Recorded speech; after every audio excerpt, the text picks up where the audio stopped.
Sometimes people think that they are intelligent by how long and how detailed they can speak. Well, I actually think it's complete opposite. I think that the most brilliant person can explain a complex idea in a simple one, right? Being able to take a complicated matter and explain it in the simplest way possible. That, to me, it's not just intelligent, it's beautiful. And that's essentially what you try to do in comedy. The reason I'm saying that is because a lot of times in comedy, I, or someone doing comedy, might be searching for the right word for this circumstance. And it's kind of like mentally, I'm holding you by your hand, I'm leading you along down into a road, and I want to show you all these cool things. At the end of this road, I want to show you something really great, which is a really big laugh, right? I've been thinking about this way of saying these two sentences, and it's about 11 or 12 seconds. And it's just been the feeling of relief that you have when you finally come up with those words is one of the greatest feelings. It's like a mental bench press, like breaking a new record. It's like, oh my gosh, finally, I can think about it. I don't have to think about it anymore because I figured out that correct word order or perfect way to describe that situation. But it isn't just the word, it's the whole meaning, I tend to do something that I like to refer to as overwriting, which means when you're coming up with an idea, you're kind of just spitballing, you're kind of just coming up with the most detailed, longest way possible that fully captures the whole idea, message point, right, of what you're trying to convey, that information. And then you kind of backstep and you say, okay, how can I take all this and make it as small as possible?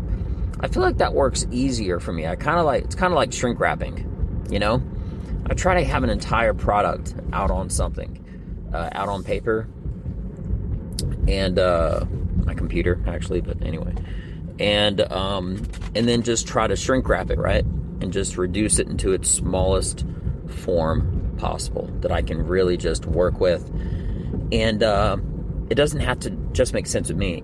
Every line, every sentence, even the speed that you present the information, right, has to be presented in a way to where everyone is along for the ride for every single word. There can't be any loss in translation, right? So anyway, I hope everybody has a beautiful day. I had to mention that because I'm just working on it nonstop. And the last 2 weeks, I have been thinking about one way of saying one thing, and just finally it came to me. So you guys have the best day. I really appreciate all of you. I know this is a shorter podcast, but man, I've been up like so long lately, just trying to think of this one thing, and just so relieving. I can finally just stop thinking about it. I mean, in the shower, walking around at the grocery store, doing other things, and then finally.